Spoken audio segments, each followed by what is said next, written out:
attempt to add a little bit more to Chuck and talk about, give him credit in a different way. He has a long list of photo and writing credits, but I want to talk and give credit to what is a truly unique voice. I always think about that when I think about Chuck. I think about that Longfellow poem, Paul Revere, you know, one if by land, two if by sea, hanging the lantern in the North Church. And you never know how he's going to shine his light, by land or by sea.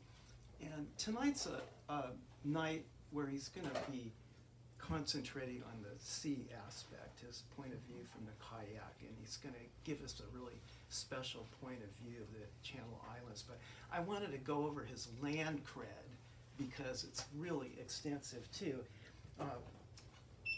Mike mentioned the Carrizo Plain book, which when you think of it, Carrizo Plain's kind of an island on the land, this vast grassland, and where the deer and the antelope play. It's quite unique. When it came time to write Hike the Channel Islands, which was the 10th and last book in my Hike the California National Park series, it's the middle of the pandemic, and I'm thinking, how am I going to get out there? Well, I don't need to get out there that much because there's an expert out there that I know. The nature writing photography community is, despite California's vastness, is pretty small, and we kind of all know each other, and everybody knows Chuck and his expertise in the island. And I was so delighted because, you know, trails that I've hiked once or twice, he's hiked 20, 30 times. So it was a good partnership, and the only difficulty with it was Chuck kept disappearing, you know, not just on his paddle trips, but I get these texts. John, we're gonna have to wait a month on finishing the Santa Rosa chapter because I'm going to Namibia. I had to look up where Namibia is on the map. It's you know, South Africa. and then he says, well, I'm going to be gone for 10 days to the Carrizo Plain. I said, oh, well, that's nice. And then he says, I'm walking there from Carpinteria. Yes, that's him. So he's going to share some of his truly epic paddling trips, and he has such a unique viewpoint because it's onshore and offshore, and you don't get that from very many people. And the last thing I would like to point out is you know about his perseverance, but this is remarkable patience. Think about it. He has to paddle miles and miles and miles and miles and miles to get the story, to get that photo. Wildlife photography is the most patience-demanding profession probably there ever is. And then just a word, if you've ever had to interview scientists, as I have, it's really hard to draw a story out of them, much less any emotion. They're really good people. And he got the story. And then the patience he must have to take all of these people on tours around the island. My God, dealing with the public. And then they get tired and he has to tow them to the next place. And finally, the patience that's required for writing and producing such a beautiful book. So he's the embodiment, I think, of the law of patience and reward. Good things come to those who wait and paddle and paddle and paddle and paddle. So with that, let's all welcome photographer, writer, and paddler extraordinaire Chuck Brain.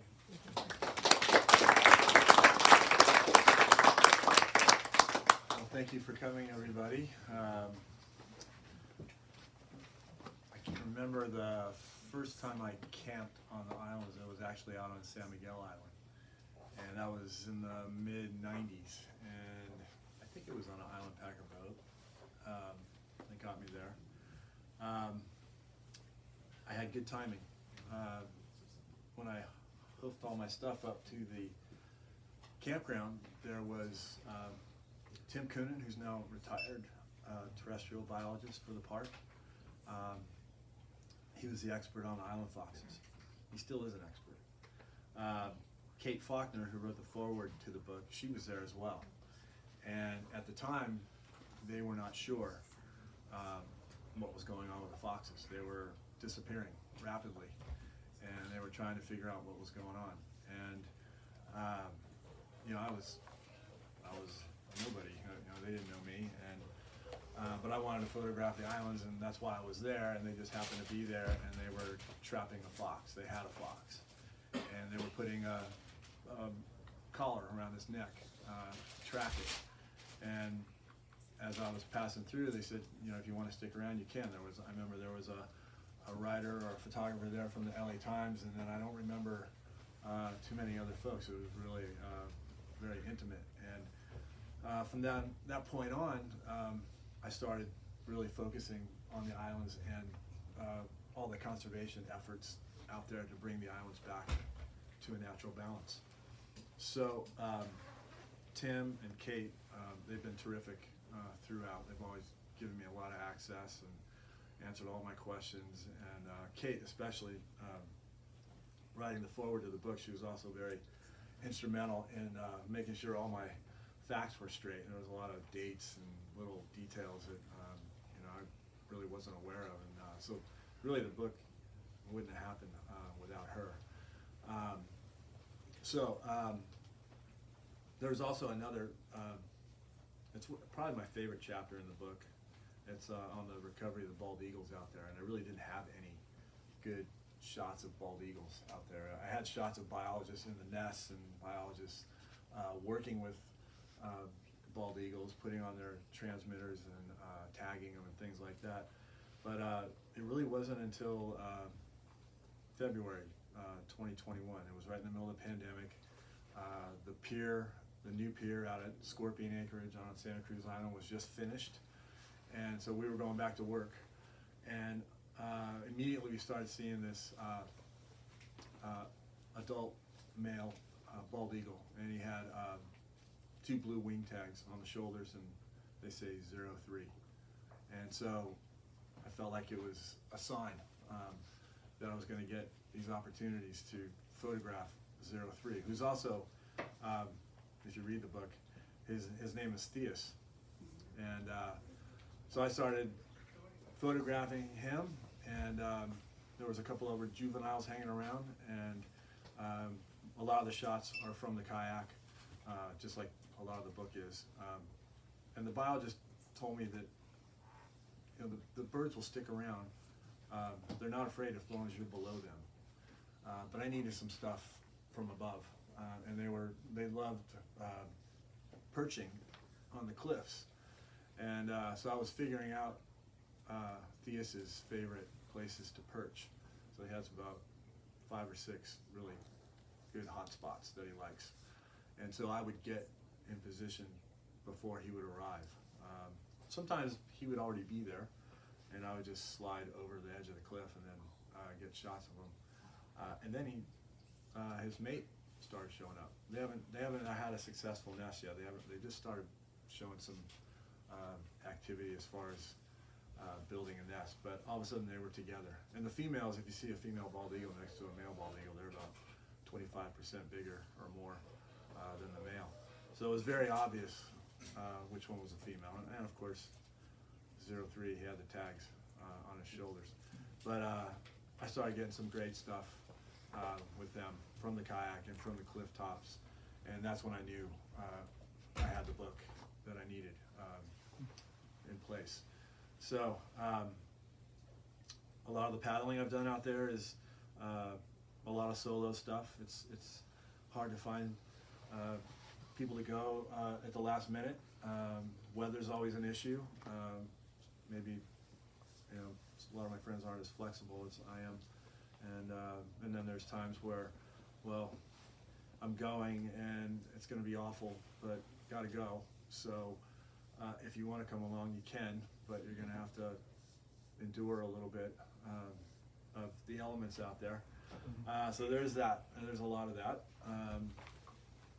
There's a couple of chapters that are devoted to that.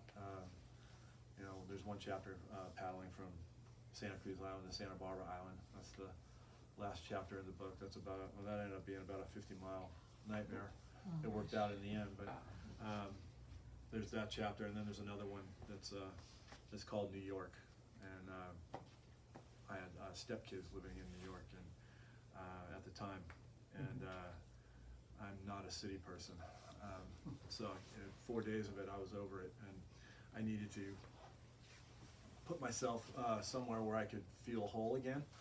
So of course, I was leaning on the islands, and I knew the weather was going to be rotten, but I needed it, and so I needed to go, and got a ride from a friend, and he dropped me off at Yellow Banks on the south end of Santa Cruz Island, and then I took off from there, and well, the worst of it was 47-mile-an-hour winds gusting to 67 to 11-foot seas at 11 seconds. I'll never forget that.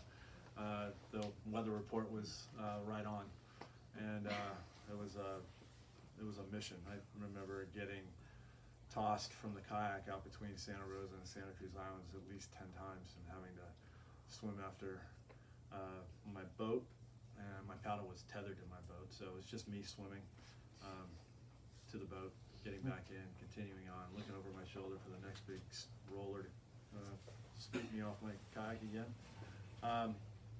And then there's a lot of great intimate encounters with wildlife out there. Island fox recovery has been pretty well documented, but I've been able to spend a lot of time with several families, mainly in the Scorpion Canyon, Anchorage area.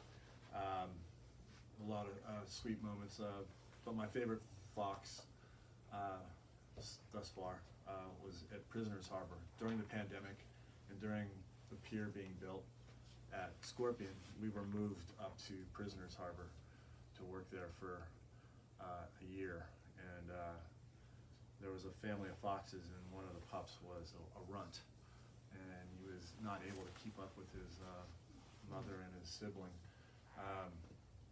So I was afraid he wasn't going to make it, and kept an eye on him, and he was a male, and then one night he surprised me. He was up in a tree, and we were keeping our gear underneath this oak tree, and it was dark, and all of a sudden he was just like right here on a branch looking at me, and then I shined my light at him, and then I ran my hand along the limb of the tree, and he just kept chasing it like a cat. And he had grown up a little bit, he had filled out a little bit, he's still small. And then after work, I would run to Pelican Bay and back. And on the way back, just up by the lookout site there, the old historic lookout site, he would pop out of the bushes, and he would want to be chased. And of course I couldn't catch him, he was like greased lightning. But he'd always end up down by the kayaks, and so I'd always find him down there before dark,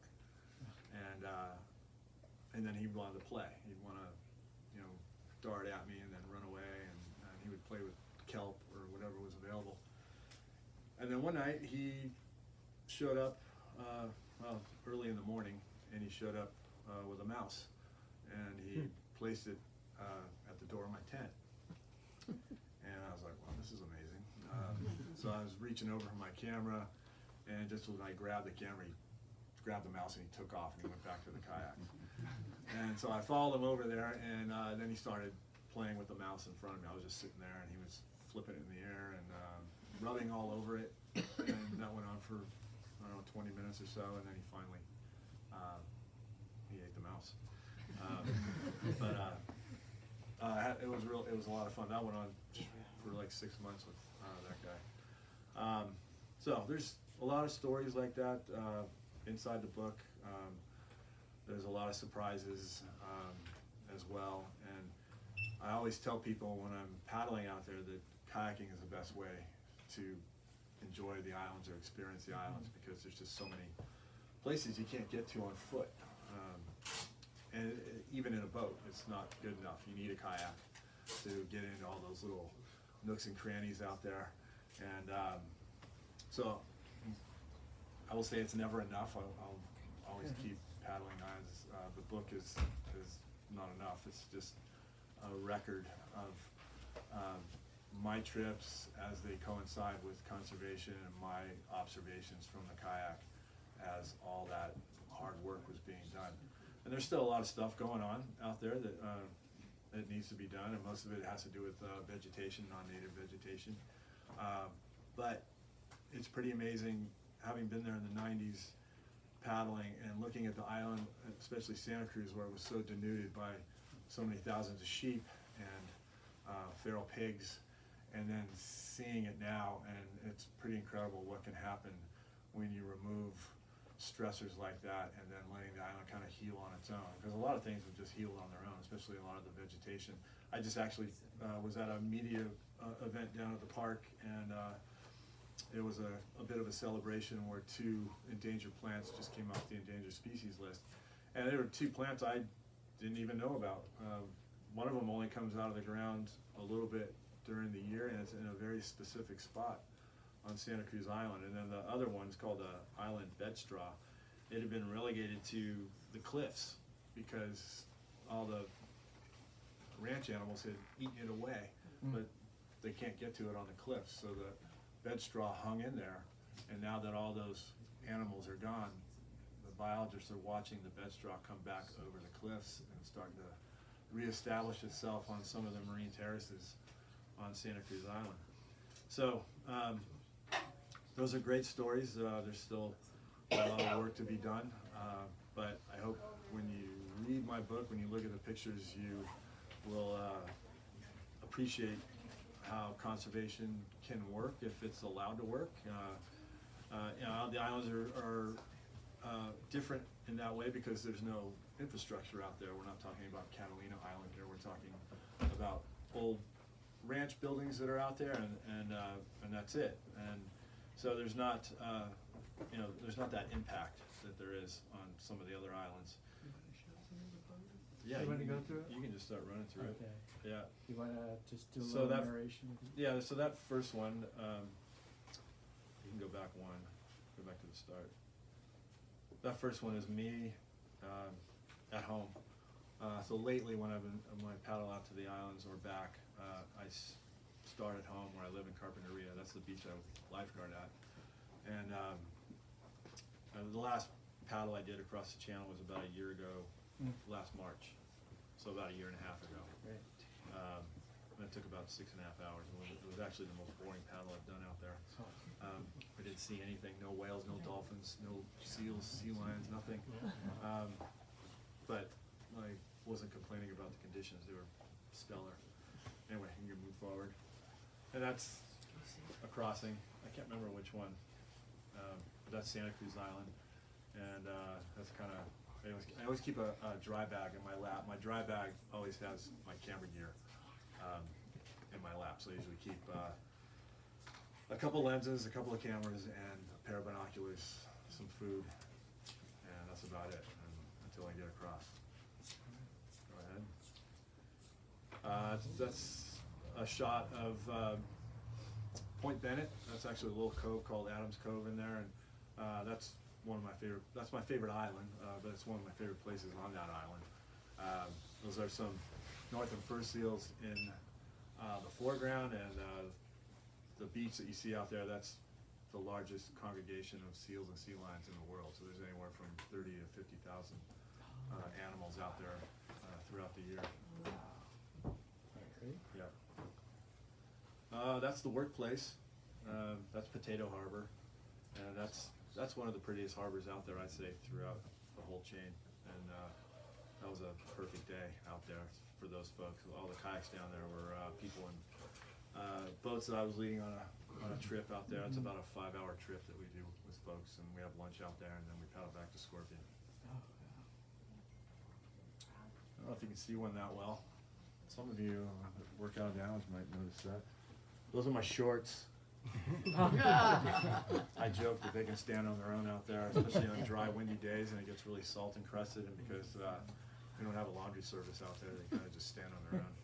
So, I always say those shorts got a lot of character. Sea caves, it's lots of sea caves out there, especially on Santa Cruz and Anacapa Island. So, different times of the day, the sun hits the water just right, and you get this amazing glow inside some of the caves. You have, the water looks like an indoor swimming pool, but then the light reflects up into the ceiling of the caves, and it just gets brilliant. So that's all natural light right there. That was an awful day. Can you guys see the stand-up paddler out there? And, his name's Will Miller. He was on the U.S. rowing team, Olympics in London, I believe. And he had a buddy. His name was Patrick O'Hay. There's a picture of Patrick in the book. And I met these guys at Scorpion, and we just got to talking, and we started doing lots of paddling trips. We did the Big Sur Coast. We did the Salton Sea, Mono Lake, and then they wanted to paddle around Santa Rosa Island, but this wasn't a week to do that. I told them as soon as they got off the Island Packer boat, to paddle immediately, hug the island, because you're going to get swept out there. So this is way out there. They didn't listen, or anyway. But at least these are good, big, strong guys. He's like 6'5", 200 plus, and he was able to get back to the beach. But I had time to run all the way around the Marine Terrace to get that shot of him over there. That's another windy day. That's the Anacapa Passage, and that was a day that got canceled. No trips that day, so I had time to walk over to Yellowbanks and then walk up to the high point on the southeast end of the island, Montagnon Ridge. So it was a beautiful day. Anyway, Wow. looks like Alaska, right? That was last winter. We had snow on the mountains there for a good couple weeks, and that was made for some pretty incredible backdrops from the kayak. That's a shot from the kayak. And looks like a nice day. That's paddling from Santa Rosa across the Santa Cruz Passage, and there's a place out there called the Potato Patch, and it's an awful place to be sometimes. And the current is really crazy out there, the way it works. And I felt like I was on a treadmill for a couple hours out there. I was not making any progress, and then all of a sudden it just kind of released me, and I was free. But it doesn't look like it there. It looks like it's pretty mild. There's shot 03 on the left, and his mate, who is a mystery girl. We don't know where she is or where she came from. We don't know her. She doesn't have any wing tags. She does have an aluminum band on her above her right talon, and so we don't know about this girl. But hopefully we'll find out more about her in the coming years here. And that's 03 taking off. These are all shots from the kayak. That's him again. Sometimes I sit in the kayak hour and a half, 2 hours before they would fly or arrive. Are they very aware of you? Oh yeah, they can see a fish a mile away. So the islands are unique because half the park is underwater, and I always am amazed that they can see a fish with a 1 mile boundary out there and go get it if they want to.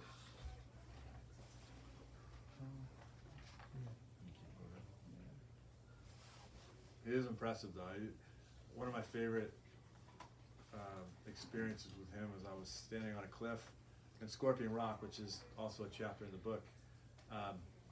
Lots of gulls nest there, and the bald eagles just like to antagonize them. They could kill one if they wanted to, but they just like to buzz over the rock, and when they're nesting, it's probably at least 10 times a day where they fly over the rock just to piss off all the gulls.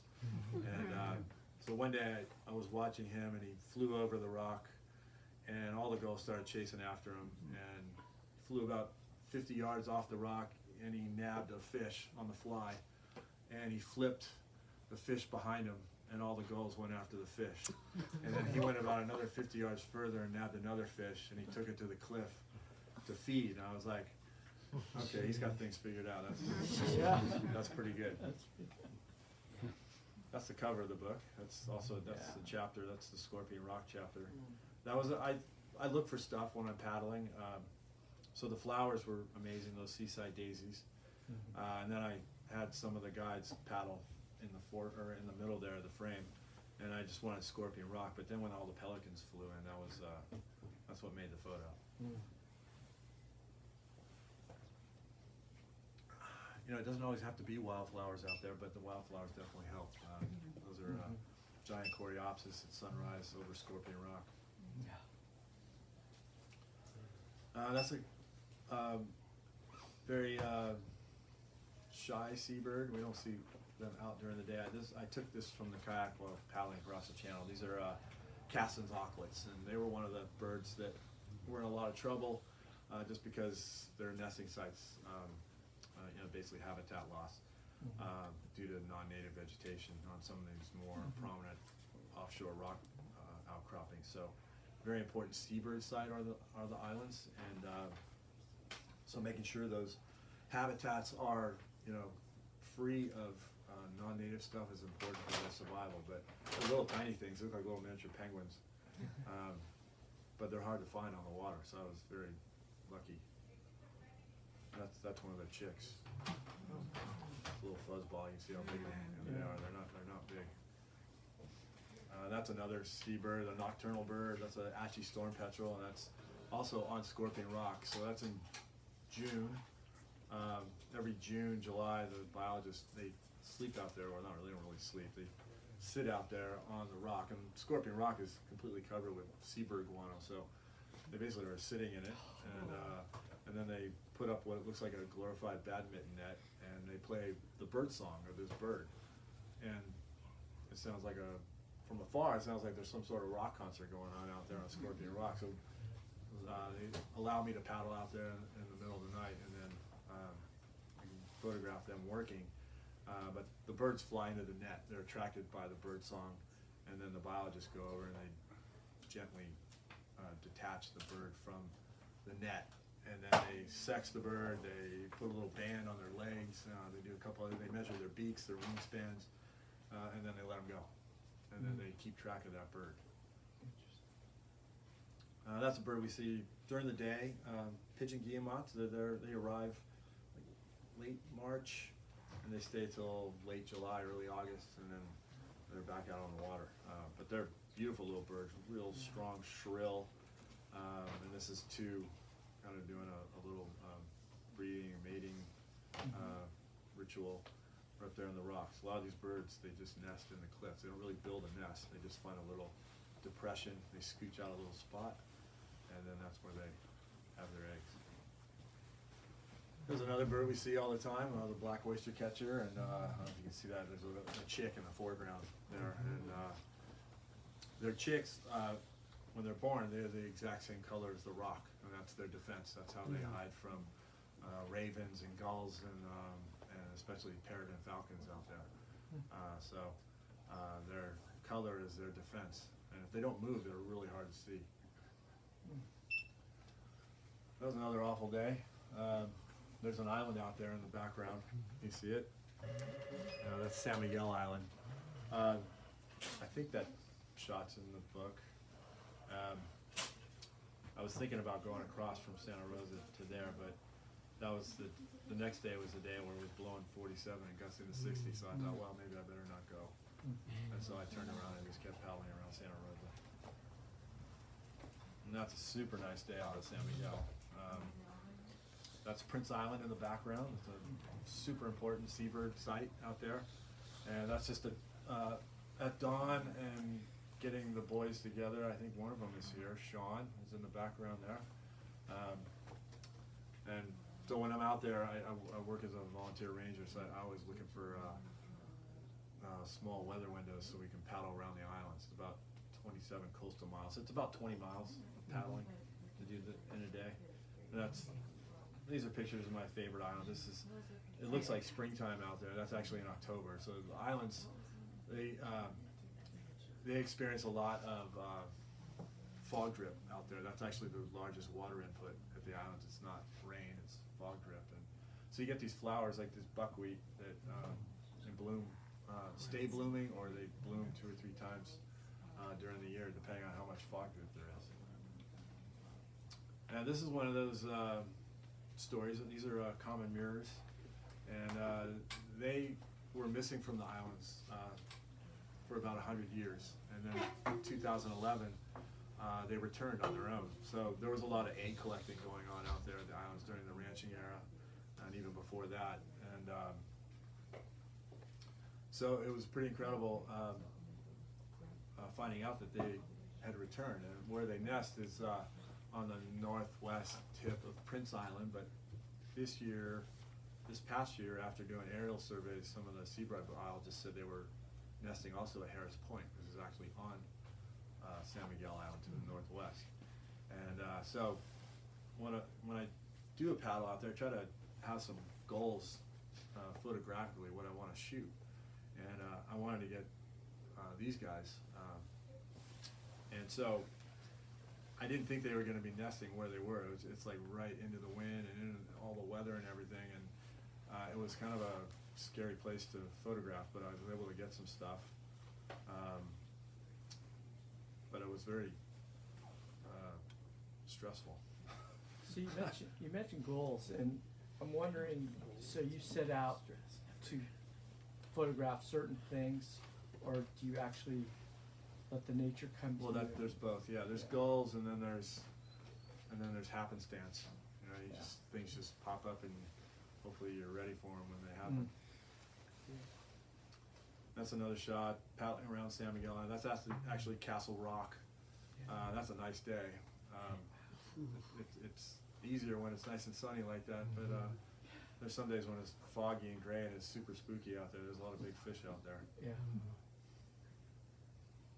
And that's a shot, same day as shooting those common mirrors. That's Night River Canyon. Looks like the South Pacific, that beach there at Kyler Harbor. But those are all elephant seals wallowing in. There's a natural spring that flows out of Night River Canyon there, and they wallow in the water down below. I can sit. Well, I do sit there all day when I'm there. This is Adams Cove, and this is in 2020, I think. And sometimes I'd sit out there for 8 hours at a time and watch. So September and October is really fun because the first seals and the sea lions are born in June and July, and then they're super mobile by September, October, and they just are hilarious watching them body womp on the beach there.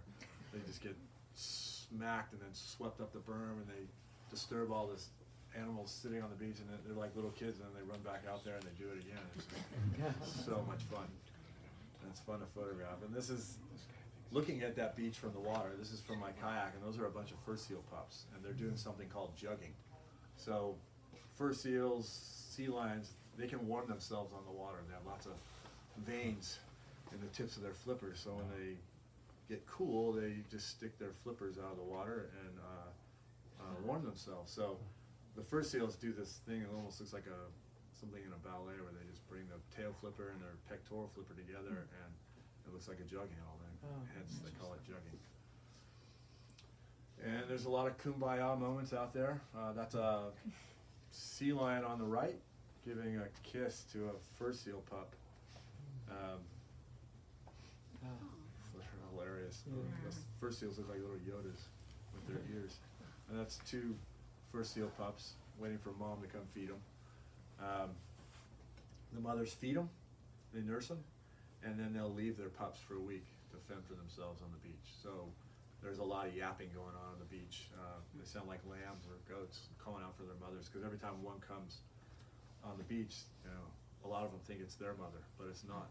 But they call out to it. They have these very distinct calls, so they know which is which. And I call this elephant seal day spa. There's this little lagoon on San Miguel Island, and you can paddle into it, but I've seen as many as 20 elephant seals, and they just kind of sun themselves, and they kind of get in this meditative space where they're just sticking their heads, and the snouts are going straight up into the air, and they got their eyes closed, and they just look like they're floating on air, but they're in the water and they just kind of soak in the sun right there. And it's a safe little pool to be in. And that's a very important bird. That's the island scrub jay. If you've spent any time out of Santa Cruz Island, I'm sure you've seen jays, and it has an acorn there. And I've interviewed a lot of biologists out there.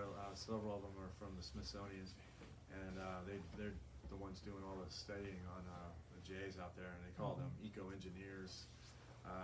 But they say that the jay is the most responsible for returning oak groves back to Santa Cruz Island with all their caching of acorns. So they cache, and of course, well, they cache. Each adult caches between 3,500 to 6,000 acorns a year. So they don't remember where they put them all, but they know innately to grab the acorn and plant it point down so it germinates, and then they know to plant up slope.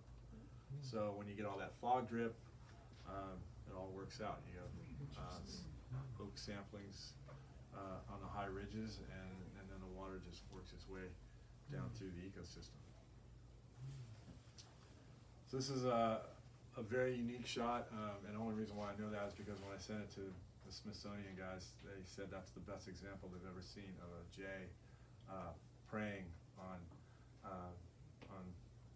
a lizard or a mouse. So that's a very unlucky southern alligator lizard, and it was amazing. This has happened right at the corral where we keep our kayaking gear at Scorpion, and the jay had flushed the lizard out from a wood pile and immediately ripped its tail off, and then grabbed the tail and the lizard and took it back to its nest, and I wasn't ready for it. I was fumbling around and didn't get it.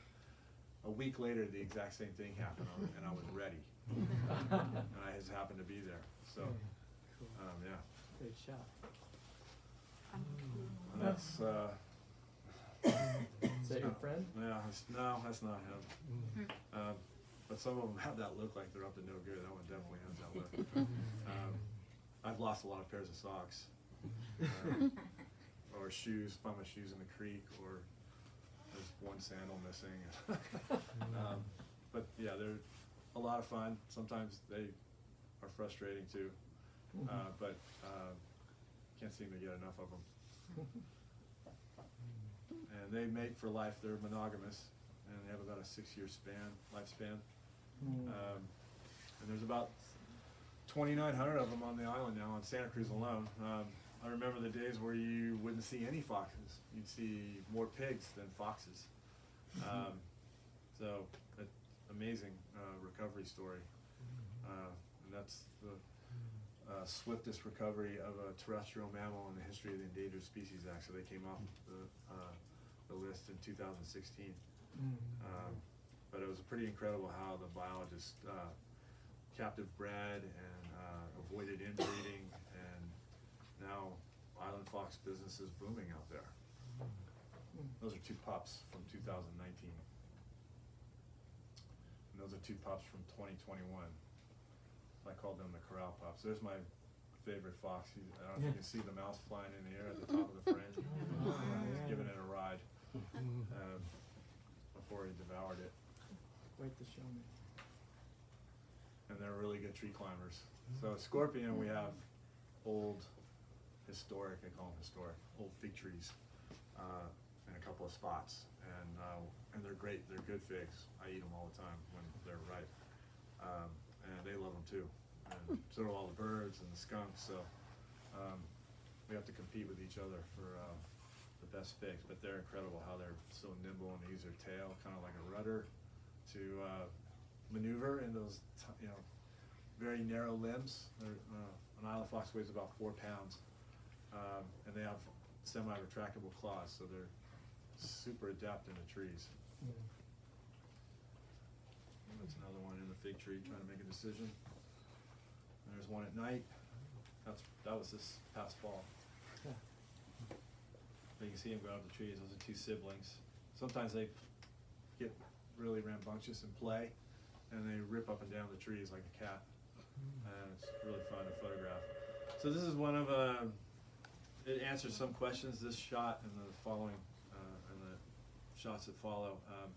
This is a young red-tailed hawk, and you know, cats and dogs, they get agitated and their hair stands up on the back of their necks. So the same thing was happening with this red tail.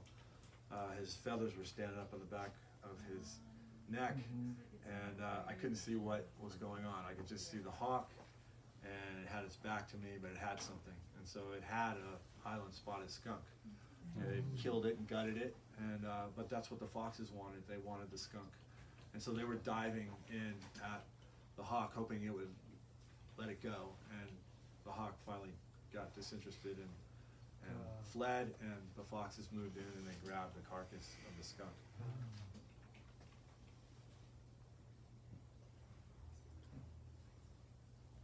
They're very cute. They only weigh about a pound. They look like a little battery-operated toy when they're hopping around, and they're nocturnal when we see them. This past year was an incredible year for seeing them. If you saw one, you might not see another one for a couple years. And then all of a sudden, this past September, October, we were seeing 3 to 5 a night for about 8 weeks. And one night we counted 6. And they were also with all the foxes too. And they were pretty much getting along for the most part, sharing figs.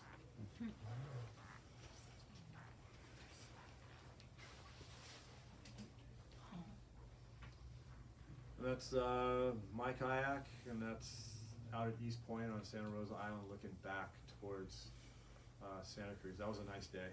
I was able to paddle from Prisoners Harbor on Santa Cruz across the channel there, and then beached it at East Point. I don't know if you can see my friend there. He's on the left side of the frame. His name's Craig Fernandez. He's done a lot of paddling out there with me, and that was a day where we had to get out of the wind. It was blowing so hard we couldn't make a lot of progress up the backside of Santa Rosa Island. So we beached it and then hauled all our gear on the other side of the sand dune and got out of the wind and waited until it calmed down. And there's another shot, another paddle. There's a guy there in the frame. He's a good friend of mine. He's actually has a sail on his kayak, and he wasn't doing a lot of paddling. He was just using his sail. And we were paddling down the front side of Santa Rosa Island after going around Santa Rosa and San Miguel Islands. So this is the end of the slideshow almost. These are a couple of northern elephant seal pups that are known as wieners. And this is 2 of the 3 that I shared my tent with one night. They weren't inside the tent, but they were, there was nothing around. And they came into the night, and I was laying in my tent, but all of a sudden I realized I couldn't move, and on either side. So there was 2 on my right, and there was 1 on my left, and they had just. So yeah, there wasn't. I couldn't move, but they were very. The one, especially over here on the right, was very affectionate. It was pressing its face into the mesh of the tent, into my face. And there was a lot of, slobbering and sneezing and snorting and all kinds of stuff going on. And then we all fell asleep. And in the morning, everything's good. They were gone. So I unzipped the tent, and there they were. And so I went out the back of the tent. It had a back door, fortunately, and then there was a whole bunch of them in the water playing. And that's another shot on the other side of the island on that horrible day. It doesn't look like much from there. That's Arlington Canyon, and all that pressure the animals put on the tent the night before. When I set up the tent the next day, the pole snapped, so the tent wasn't worth much. But anyway, that's the end of the presentation.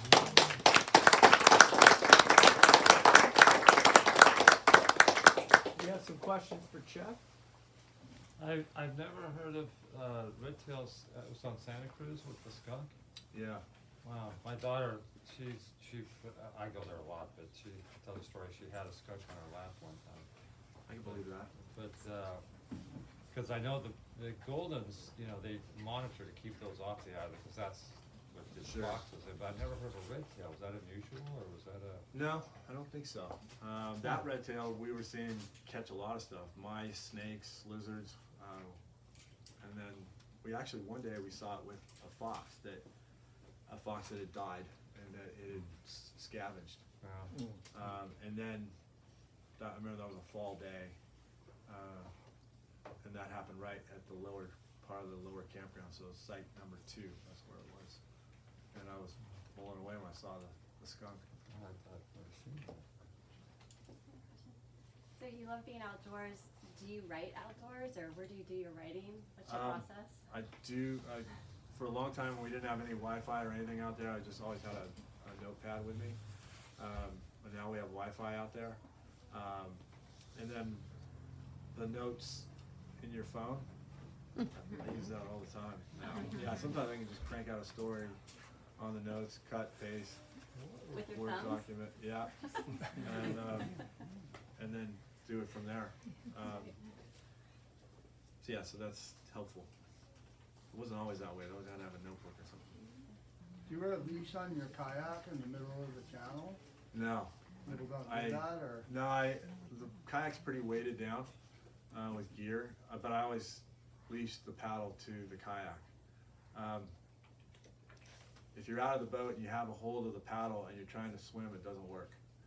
It's very awkward. So I just let the paddle go with the boat, and But then you can swim fast enough to catch it in the wind? so far, People don't wear a leash on that, or is that not a thing? no, I don't think I'd like to be attached to it, something heavy like that.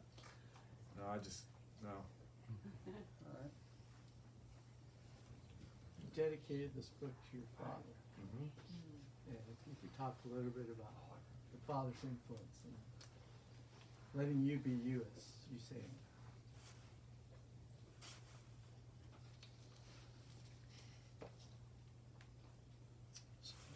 It's all right.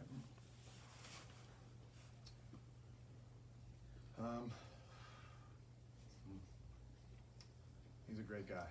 Mm. Amen.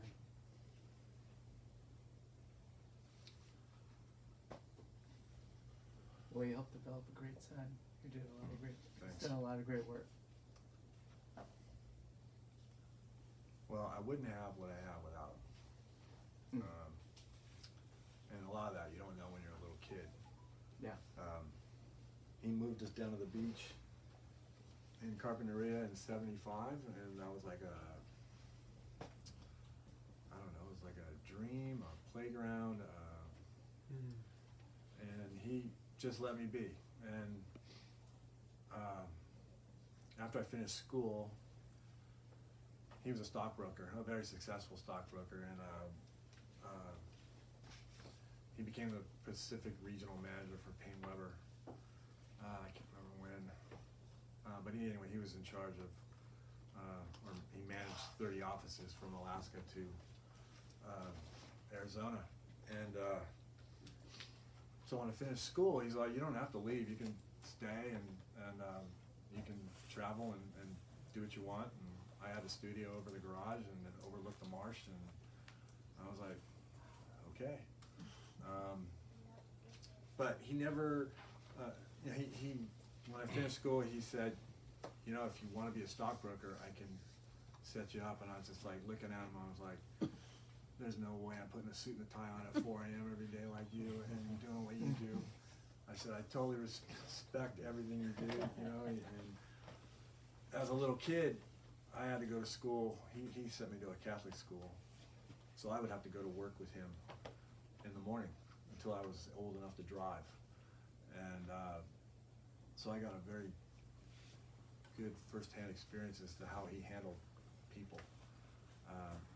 And he was a tough SOB, but he was fair, and he was that way with me. When he offered for me to be a stockbroker, and I told him no, that was it. He never said a word about it again. He wasn't bummed. And he never went to the islands with me. He taught me how to surf. He pushed me into my first waves. And then he always supported me. He always wanted to hear everything that was going on, and he was great that way. He was a great listener. I think that's probably one of his best attributes, not only as a businessman, but as a father. So, yeah, I think about him a lot. Yeah. It was a very nice tribute. Chuck Graham, thank you so Yeah, much thank for you. sharing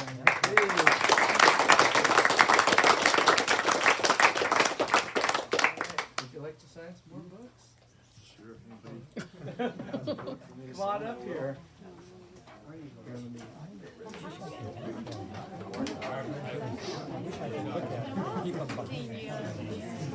I'm actually, I know so much about it. We work at the same hospital.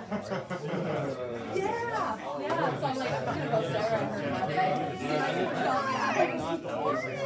Oh my God, I know. I'll stay a little bit till 7:30. Yeah. Yes, I am. Good morning. Okay, perfect, yeah, I'm in,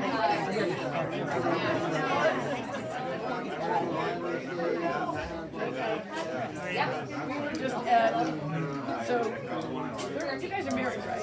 Yeah. No. Okay. All right. I mean, so we were just at Holly's, like, Wales. Oh, I think just like, I started at 7:01 and they're already 15 here. I like yours. But I get it. I think we'll do it again. Yeah. It was great. Come back. Oh my God. Are they ready to be decorated? And usually they're not. So I just feel like, I bet.